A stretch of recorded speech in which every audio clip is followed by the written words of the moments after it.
जय गुरुदेव। सदा सर्वत्र विराजमान प्रातः स्मरणीय परम पूज्य स्वामी जी महाराज के चरणों में कोटि कोटि प्रणाम करता हूँ। साथ ही साथ देश के अन्य प्रदेशों से सभी जुड़े हुए गुरु प्रेमी भाई बहनों सप्रेम सादर जय गुरुदेव। आज पुराने संस्मरण की श्रृंखला में हम आपको बताना चाहेंगे कि जब संगत कम थी तो स्वामी जी महाराज अपने बारे में और अपने गुरु महाराज के बारे में कुछ चर्चा कर देते रहते थे। हमने स्वामी जी महाराज के सत्संग में सुना कि स्वामी जी महाराज ने बताया कि जब अपने स्वामी जी महाराज के पास में जब मैं रहता था तो स्वामी जी महाराज कहा करते थे कि सत्संग यहाँ से तो बैठोगो और सत्संग पूरब से उछरोगो। और ये भी कहा करते थे कि इतनी बाढ़ आ रही है कि संभालना मुश्किल हो जाएगा। कभी कभी अकेले में बैठते थे तो ये कहते रहते थे वो सब आ रहे हैं।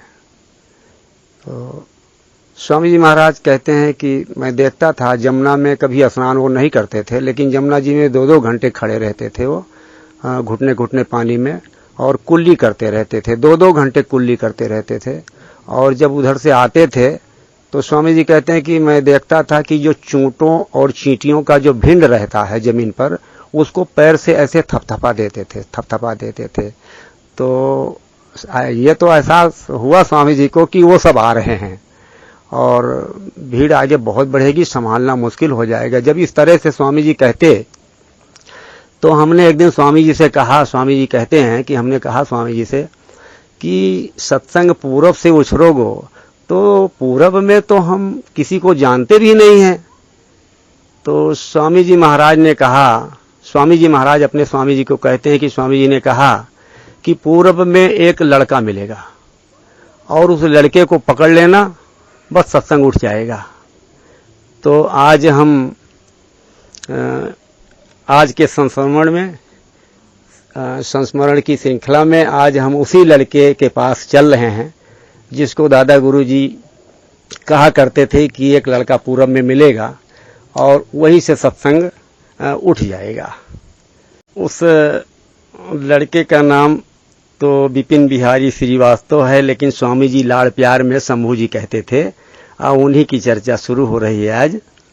तो कहते हैं, शंभू जी कहते हैं कि मैं न संत मत को जानता था न गुरु का अर्थ समझता था, हर तरह से अबोध था, बस भीतर से बेचैनी थी कि परमात्मा कैसे मिलेगा। ये भी पता नहीं था कि क्या चाहता हूँ। गुरु महाराज स्वयं जब घर पर आए और पूछने लगे वो लड़का कहाँ है। अब देखिए अंतर्यामिता का परिचय यहाँ पर मिल रहा है। कहते हैं वो लड़का कहाँ है। तारीख 28 जून सन 1949 में बुलाकर लाया गया और उस दिव्य पुरुष के सन्मुख पेश किया गया तो मुझे उन्होंने अपना लिया। मुझे उन अद्भुत शरीरधारी परमात्मा का दर्शन मिलते ही लगा कि यही हमारे परम हितैषी हैं। इस प्रकार कहते हैं कि मैं निर्गुनिया गुण नहीं जानी, एक गुनी के हाथ बिकानी। समझ में आता है कि जीव की क्या सामर्थ्य कि उस मनुष्य देहधारी परमात्मा को खोज सके, वही आकर जीव को अपनाते हैं। ये शंभू जी कहते हैं। आगे कहते हैं कि मैं जब से सचेत हुआ मैं मांसाहार के खिलाफ रहा। यहां तक कि सन 1944 में जब मैं कक्षा 8 में पढ़ता था मुझे प्लूरूसी की बीमारी हो गई थी। डॉक्टरों ने कहा मांसाहार से आराम होगा, तो मैंने दवा खाना तक बंद कर दिया कि कहीं दवा कहकर हमें मांसाहारी कोई चीज न पिला दें। फिर सन 1945 में पिताजी के मांसाहार के खिलाफ भूख हड़ताल किया मैंने। उन्होंने कहा जब मैं मांसाहार के लिए शंभू जी कहते हैं कि पिताजी ने कहा, जब मैंने भूख हड़ताल किया तो पिताजी कहते हैं कि जब मैं मांसाहार के लिए तुम्हें कुछ नहीं कह रहा हूं तो तुम मेरे खाने के लिए क्यों मना कर रहे हो। तो उन्हें कहते हैं कि तो उन्हें ईशावास्योपनिषद के नचिकेता का प्रसंग सुनाकर अपनी बात पर अडिग रहा तो उन्होंने मांसाहार छोड़ दिया।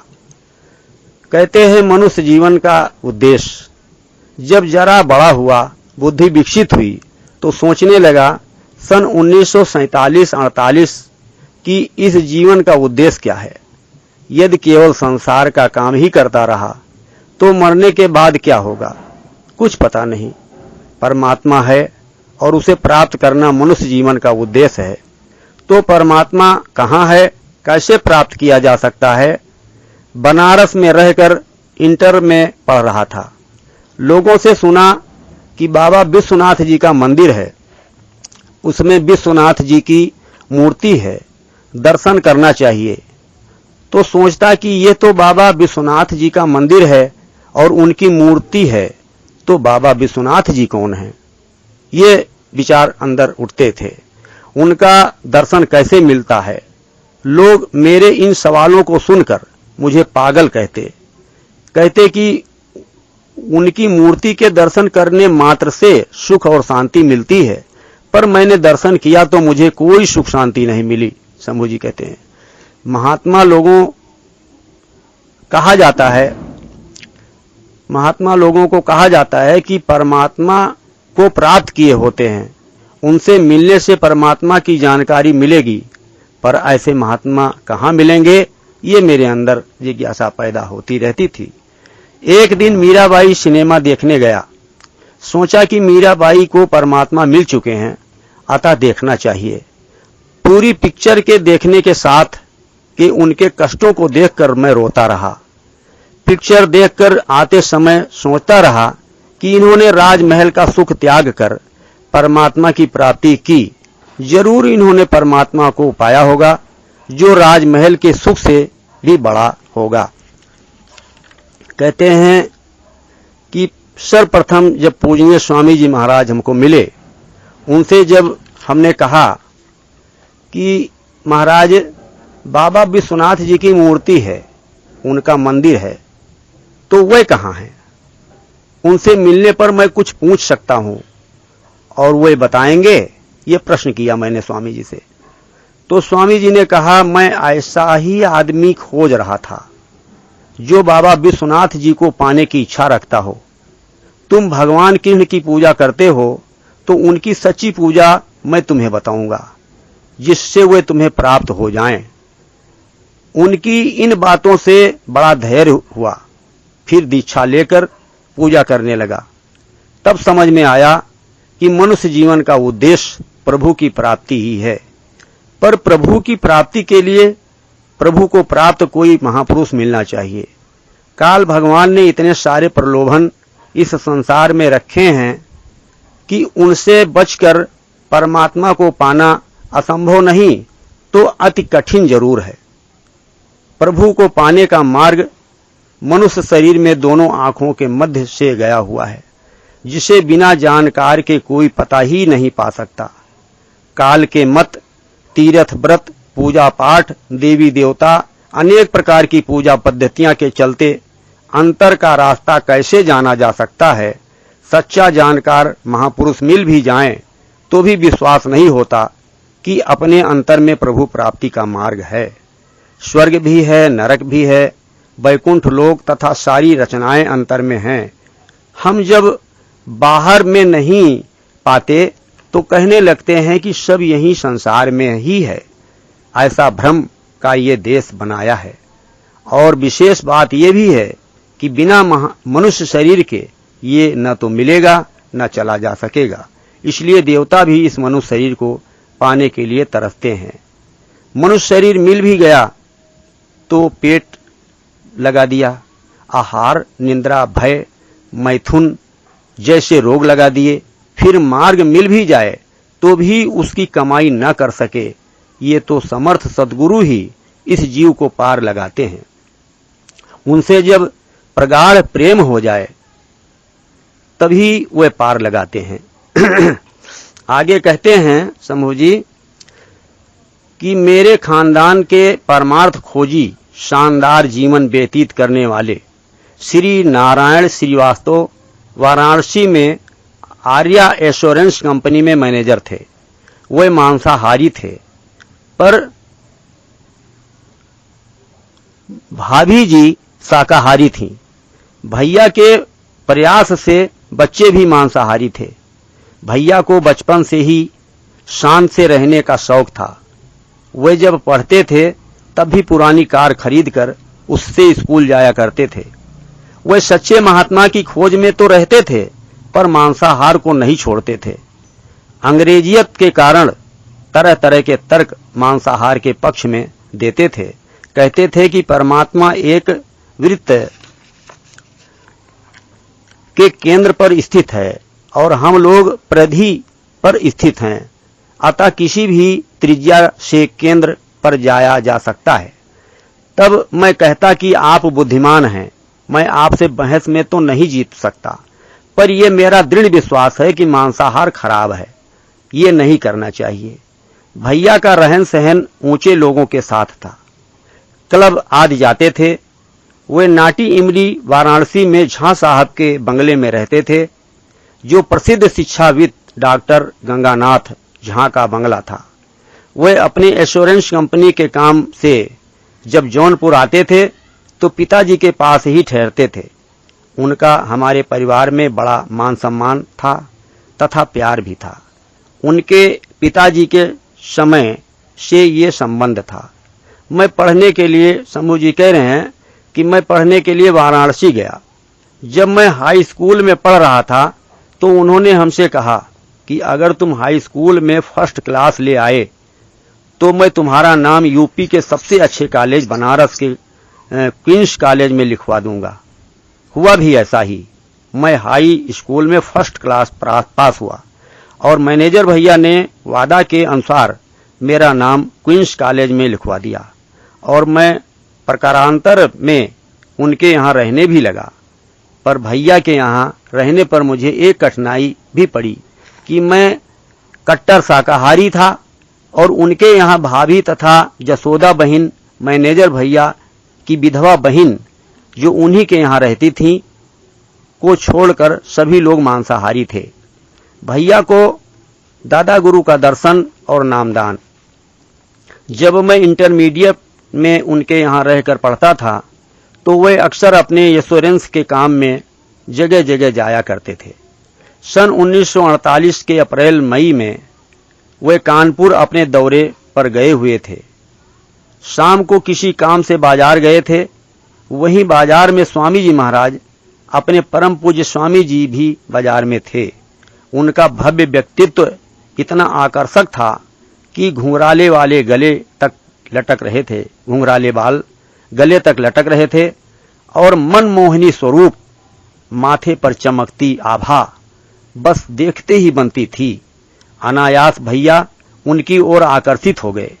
बात होने लगी तो भैया से स्वामी जी महाराज ने दादा गुरु जी के बारे में बड़ी प्रशंसा की। देखो, स्वामी जी महाराज ने अपने स्वामी जी की प्रशंसा की तथा मैनेजर भैया से उनके दर्शन करने को कहा। मैनेजर भैया खोजी तो थे ही, बराबर सच्चे महात्मा की खोज किया करते थे। अतः भैया बड़े प्रभावित हुए और उनके साथ दादा गुरु जी के पास गए, जो डॉक्टर संकटा प्रसाद कानपुर के यहाँ ठहरे थे और सत्संग भी करते थे। भैया दादा गुरु जी को देखते ही बहुत प्रभावित हुए और 2 दिन सत्संग सुनने के बाद नामदान लेने की इच्छा व्यक्त किया। दादा गुरु जी ने कहा कि मांसाहार बिल्कुल त्यागना पड़ेगा और मैं अकेले नामदान नहीं देता हूं, सब पत्नी के आओ तब मैं नामदान दूंगा। भैया को नामदान प्राप्त करने की तड़प उठ चुकी थी। वे तुरंत कानपुर से वाराणसी लौटे, बच्चों को मेरे सुपुर्द किया और भाभी जी को लिवाकर फौरन कानपुर चले गए। ये मेरा अंतिम शिष्य है। वहां कानपुर में दादा गुरु जी ने उन्हें तथा भाभी जी को नामदान दे दिया। दादा गुरु जी ने अन्य लोगों से बताया कि ये मेरा अंतिम शिष्य है। भैया लौट कर आए तो बहुत खुश हुए। अब उन्होंने अपने चाचा और अपने चचेरे भाई से साफ कह दिया कि अब यहाँ मांसाहार कभी नहीं बनेगा। जिसे मेरे साथ रहना हो रहे या न रहना हो तो चला जाए। धीरे धीरे यहाँ से लोग अन्य रिश्तेदारों के यहाँ चले गए। दादा गुरु का शरीर त्याग। मैं इंटर क्लास पढ़कर सन 1948 के मई में वाराणसी से चला आया और बीएससी पढ़ने इलाहाबाद विश्वविद्यालय गया। दादा गुरुजी को बुलाने का प्रबंध हुआ। सन 1948 में भैया दादा गुरुजी को अपने पास बुलाने की इच्छा किए। इस निमित्त दादा गुरुजी के लिए नया पलंग, गद्दा, रजाई सब तैयार कराने लगे।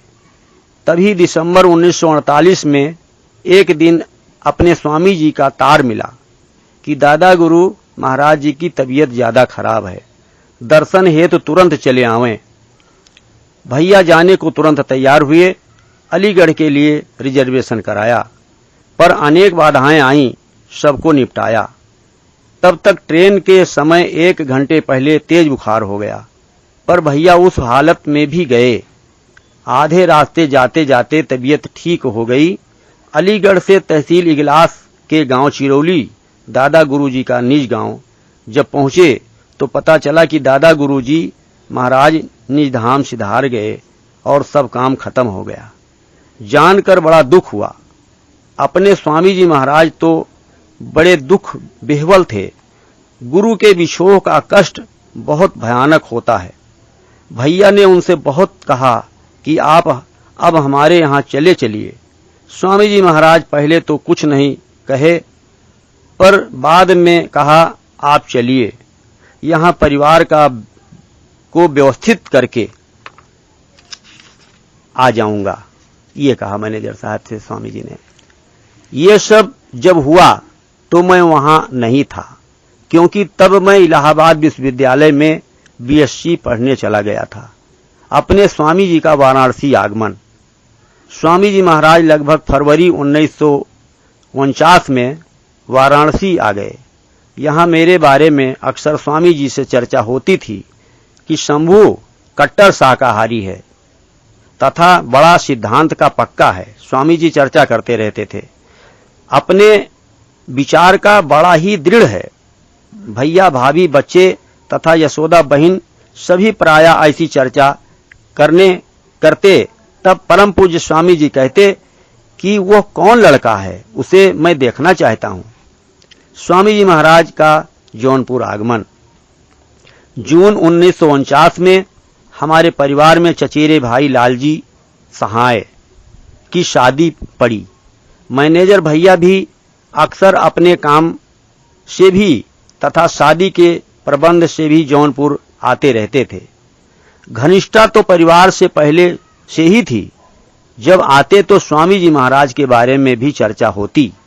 भैया ने पिताजी से कहा कि अगर बारात में मांसाहार न हो तो मैं अपने गुरु भाई स्वामी जी महाराज को बारात में ले चलना चाहता हूं।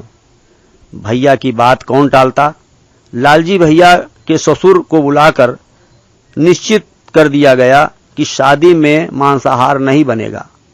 मुझे ये जानकर अत्यंत प्रसन्नता हुई कि शादी में शुद्ध शाकाहार रहेगा।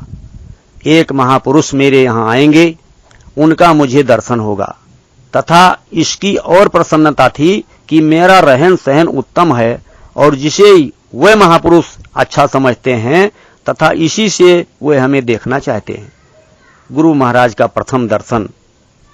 आखिर वो दिन 28 जून 1949 आ ही गया। मैनेजर भैया स्वामी जी महाराज को लेकर जौनपुर आ गए। बगल के मकान के सामने एक नीम का पेड़ था जो अब नहीं है। उसी के नीचे चारपाई पर लोग बैठे थे। मुझे खोजा जाने लगा। मैं शादी के सब कामों में पूरे मनोयोग से लगा था। उस समय बाजार गया हुआ था। आते ही मुझे सूचना मिली कि स्वामी जी आए हैं और तुम्हें बुला रहे हैं। मैं भी सब काम करते हुए भी स्वामी जी के दर्शन की प्रतीक्षा कर रहा था। दौड़कर दर्शन के लिए मैं गया। उस दिव्य रूप का दर्शन, वो घुंघराले कंधों तक लहराते बाल, छोटी गाढ़े काले रंग की दाढ़ी और चमकता भाल माथा, बड़ा ही मनमोहक रूप देखते ही रह गया। दिव्य नेत्रों से ऐसी किरणें निकली कि उस रूप को देखते ही उन्होंने मुझे अपना बना लिया था। वो स्वरूप बड़ा ही मनमोहक, आकर्षक था और मैं एकटक देखता ही रह गया। वहां से जब हटने का मन ही नहीं करता था, परंतु कर्तव्य ने मजबूर किया मुझको। स्वामी जी महाराज ने भी आदेश दिया कि जाओ काम करो, समय निकालकर पास में आ जाया करो। दूसरे दिन 29 जून 1949 को सवेरे बारात सुल्तानपुर के लिए बस से रवाना हुई। स्वामी जी महाराज और भैया भी साथ में थे। ये था मेरा प्रथम दर्शन उस दिव्य महापुरुष का। बारात में स्वामी जी, बारात में सब लोग अपने अपने ढंग से रह रहे थे, पर मैं स्वामी जी महाराज की सेवा में लगा रहता था। वे अपने अमृत वचनों को सुनाते और मैं उनके अमृत वचनों को ध्यान से सुनता रहता। वे अक्सर किनारे बैठाकर अंदरूनी रचनाओं का वर्णन बताया करते थे, जो बड़े ही लुभावने लगते। पास से हटने का मन ही नहीं करता था। दूसरे दिन बड़हर था। तब बारात 3 दिन रहा करती थी। शाम 4 बजे स्वामी जी महाराज सड़क पर टहलते हुए एक ओर लिवा गए। रास्ते में एक कुत्ता दिखाई पड़ा।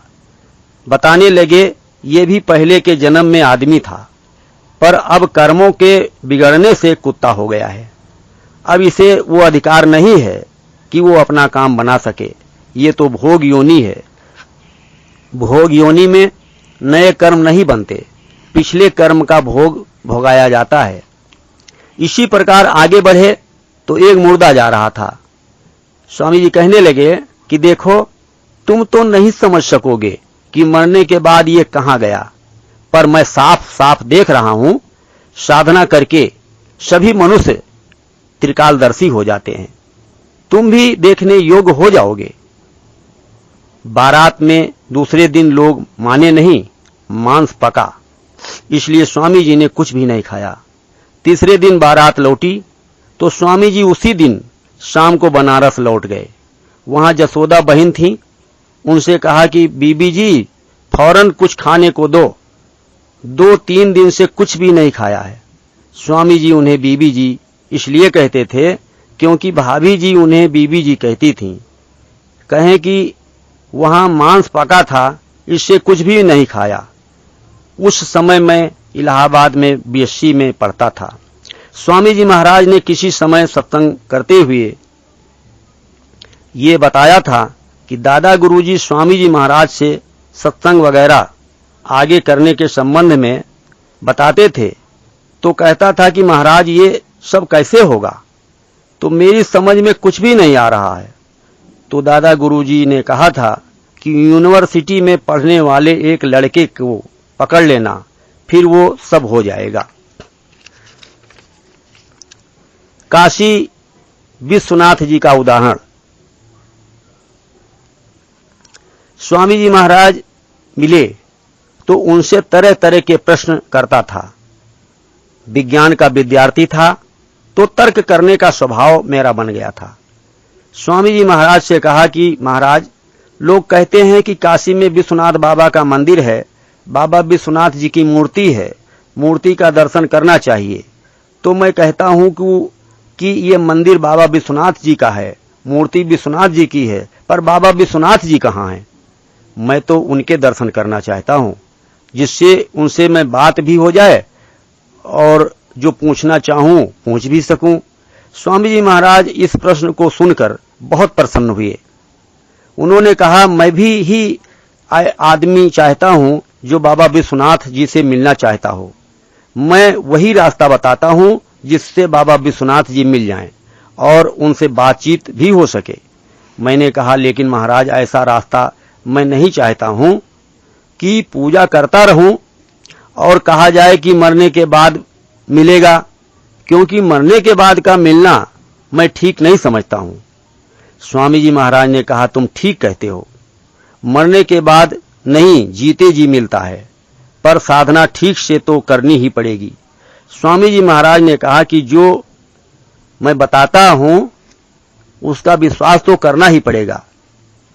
अब मान लो कि एक आदमी ने बंबई देखा है, वो वहां रहता है, पर तुमने तो बंबई देखा ही नहीं, कैसे जानोगे कि वो सही है कह रहा है या गलत? तो थोड़ा थोड़ा अर्थात असंता विश्वास करके साधना करनी पड़ेगी।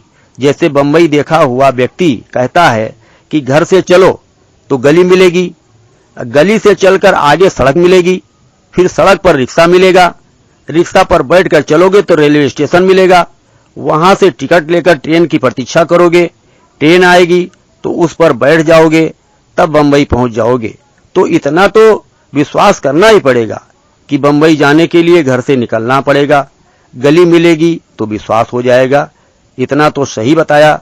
फिर गली से चलकर सड़क मिलेगी तो फिर ये भी विश्वास हो जाएगा कि सही है। सड़क वाली बात भी ठीक बताया है। तब सड़क पर रिक्शा मिल जाएगा तो ये भी विश्वास होगा कि रेलवे स्टेशन पहुंच गए, तो ये भी विश्वास सही होगा। इस प्रकार असंतः विश्वास करके साधना करते चलोगे तो विश्वास बढ़ता जाएगा और एक दिन बंबई पहुंच जाओगे। इसी प्रकार बताए तरीके से विश्वास कर करके साधना करते चलने पर उस प्रभु सच्चे परमात्मा की अर्थात बाबा विश्वनाथ जी की प्राप्ति अवश्य हो जाएगी, जिससे बात भी कर सकोगे और वो बात भी करेंगे। यशोदा बहन को कैसे नामदान मिला?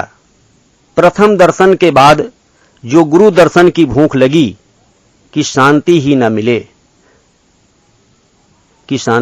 हरदम इच्छा हो कि कब दर्शन मिल जाए, मगर पारिवारिक बंधन इतने थे कि अपने मन से स्वामी जी के पास चला जाना सरल नहीं था उस समय। इस बीच यशोदा बहन स्वामी जी से नामदान मांगती तो स्वामी जी महाराज टाल देते। करते करते उन्हें एक एक नाम का भेद दिया तथा भजन ध्यान और सुमरन की विधि बता दिया। प्रथम भंडारे का हाल। दादा गुरु जी का प्रथम भंडारा दिसंबर 1949 में पड़ा। स्वामी जी महाराज चूंकि किसी से अपने हेतु रुपया नहीं मांगते थे और भंडारे में खर्चा होता ही था, तो उन्होंने जब भैया के साथ बंबई गए तो उनसे कहकर पेंसिल, छोटी नोटबुक, छोटी डायरी, तरह तरह की पेन खरीद लाए।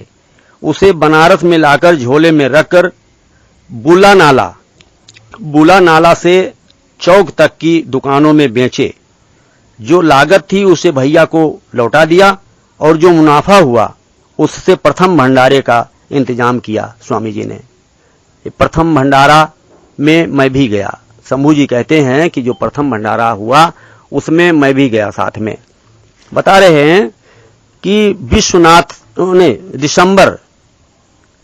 दिसंबर 1949 के प्रथम भंडारे में मैं भी दादा गुरु जी के छोटे पुत्र श्री सुरेंद्र कुमार शास्त्री के साथ ग्राम चिरौली, तहसील इगलास, जिला अलीगढ़ गया था। वो शास्त्री पढ़ाई करने हेतु भैया के यहाँ ही रहते थे। उन्हीं के साथ में मैं भी दादा गुरु के गांव में के भंडारे में सम्मिलित हुआ था। उस भंडारे में 20-25 लोग स्वामी जी के गुरु भाई बहन थे तथा ज्वालापुरी अलीगढ़, जहां दादा गुरु के बड़े भाई पूज्य विष्णु दयाल शर्मा या दादा गुरु की समाधि थी, के 8-10 सत्संगी रहे होंगे। कुल मिलाकर 45-50 लोग थे। भानु गांव की बहन जी को आदेश था कि वह बहनों को जो नामदान लेने की इच्छुक होंगी उन्हें नामदान दे देंगी। उनके साथ 4-6 लोग और रहे होंगे। उस भंडारे में सत्संग करने के लिए लोगों ने स्वामी जी महाराज से अनुरोध किया था। लोग स्वामी जी को साधु जी कहते थे। सार बचन का पद। वहां सत्संग करने के लिए स्वामी जी को ही आदेश ज्वालापुरी के लोगों ने और स्वामी जी महाराज के गुरु भाइयों ने स्वामी जी महाराज को सत्संग करने के लिए आदेश किया था 49 के भंडारे में। तो कहते हैं कि जब स्वामी जी महाराज ने सत्संग शुरू किया तो सार वचन के पद से शुरू किया। तो स्वामी जी महाराज अपने सत्संग की पहली कड़ी में कहते हैं कि गुरु निरखोरी हिय के नयन खुले गुरु देखोरी, ये पद सत्संग किए थे। उस भंडारे पर एक चंपा बहन थी जो विधवा थी, वो बहुत काम करती थी। स्वामी जी महाराज ने मुझसे कहा कि यहीं से चलो हम दिल्ली, वहां संत कृपाल सिंह जी से तुम्हें नामदान दिलवा देंगे। जब भंडारा हो गया तो वो भंडारे में कह रहे हैं कि अब यहीं से हम चलेंगे सीधे दिल्ली, समूह जी से कह रहे हैं। समय कितना हुआ? 5। अच्छा, वे बड़े अच्छे महात्मा हैं। स्वामी जी महाराज समूह जी से कह रहे हैं कि वो संत कृपाल सिंह दिल्ली में सावन आश्रम पर रहते हैं, वो बहुत अच्छे महात्मा हैं। चलो तुमको अब यहां से चलेंगे हम और वहीं पर तुमको नामदान दिलवा देंगे। तो मैनेजर भैया ने, समूह जी कहते हैं कि मैनेजर भैया ने मुझे बता रखा था कि वे बहकाते हैं, ये स्वयं ही नामदान देंगे जब भी दें।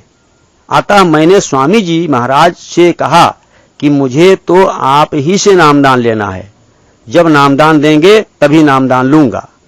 फिर भंडारे के बाद मैं सुरेंद्र नाथ शास्त्री के साथ अलीगढ़ से मथुरा चला आया। वहां मथुरा और वृंदावन के मंदिरों को देखा। वहां नाई वाली गली में रहने वाले स्वामी जी महाराज के गुरु भाई पचौरी जी से भी मिला। उनकी पत्नी को मिर्गी आती थी, जिसे दादा गुरु जी ने ठीक किया था। उनका नाम गायत्री देवी था। इसके बाद हम लोग वाराणसी लौट आए।